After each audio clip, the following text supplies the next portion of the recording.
Wake up. We are trying to wake you up.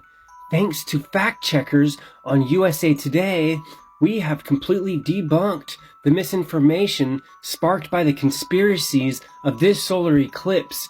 Watch this video till the end, perform your duty as a human being, and share this video and watch it till the end before you denounce anything. Welcome to a day in the life on Earth in 2024.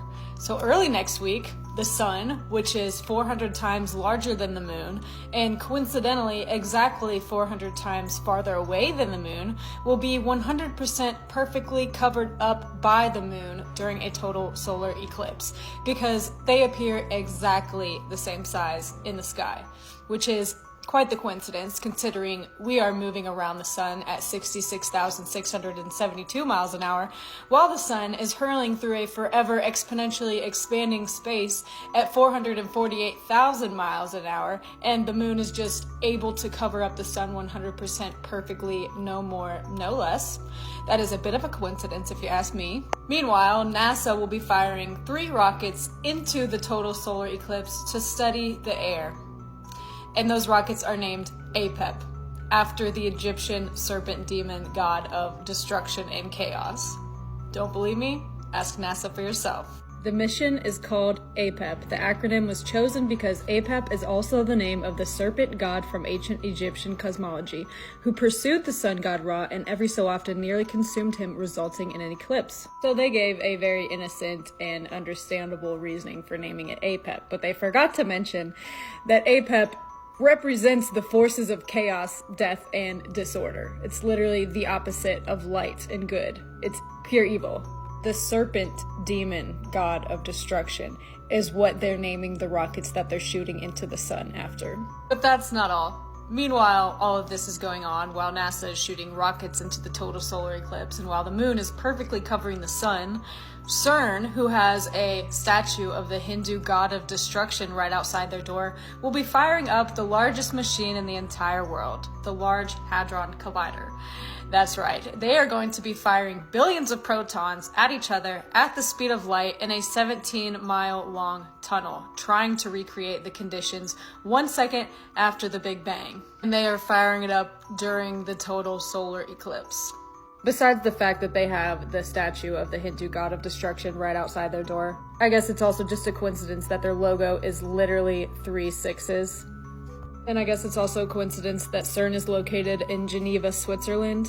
And the Bible says that Satan lives where Antipas was put to death.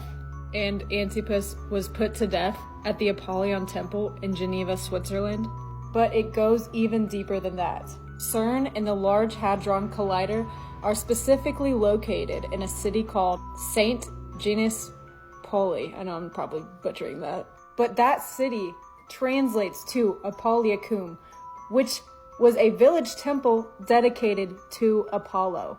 And Apollo is very closely compared and related to Shiva, which is the statue that they have right outside. And Apollo is very closely associated with destruction, means to destroy. And they have a statue of the god of destruction right outside, while NASA is shooting 3 rockets into the solar eclipse named after the serpent demon god of destruction. So CERN, whose logo is 666, who has a statue of the Hindu god of destruction right outside, is located at an ancient temple of Apollo. And the ancient temple of Apollo was believed to have a portal to the underworld right underneath it. And the Large Hadron Collider is located right on top of it, where they're trying to smash particles together to create what created the universe. The Bible says they had as king over them the angel of the abyss, whose name in Hebrew is Abaddon and in Greek is Apollyon, that is destroyer. I guess it's also a coincidence that the World Wide Web was created at CERN, and www translates into Hebrew as 666. So, not only will NASA, whose name means to deceive in Hebrew, be shooting 3 rockets into the total solar eclipse named after the serpent demon god of destruction, but At the same exact time, CERN, whose logo is 666, who created the World Wide Web that translates into 666, who has a statue of the Hindu god of destruction right outside their door that is built on top of a temple dedicated to Apollo, the god of chaos and destruction and the ruler of the underworld, they will be firing up the Large Hadron Collider and shooting particles at each other at the speed of light to create dark matter during the total solar eclipse. Does this not sound like they're trying to open a portal or send us into the Upside Down or something? Because honestly, the Large Hadron Collider looks a lot like that portal opener that they had in Stranger Things. And even one of the top scientists working on the Large Hadron Collider said, out of this door might come something, or we might send something to it. Does that not sound like a portal is opening up? Sergio Bertolucci said that. He is an Italian particle physicist and the former director of research and scientific computing at CERN. So I think he knows what he's talking about. So considering all of the satanic references associated with CERN that I just mentioned, including the human sacrifice ritual that happened right outside of CERN, right in front of the Hindu statue of destruction, I don't think that they're opening this portal for anything good.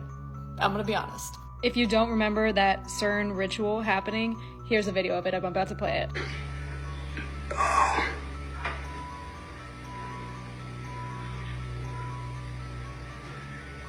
What the? And then the fact checkers came out and said that it was just a bunch of scientists playing a prank on us and performing a fake human sacrifice ritual in front of the god of destruction, because scientists are just known for their pranks and human sacrifice is so funny. And on another note, the moon is also turning red. It's rusting because hematite is being found on it, and hematite is derived from the Greek word for blood. And I guess it's just a coincidence that the Bible says the sun will be turned to darkness and the moon to blood before the coming of the great and dreadful day of the Lord. And that's exactly what's happening. I'm not gonna say it's the end of the world, but I'm not gonna say it's not.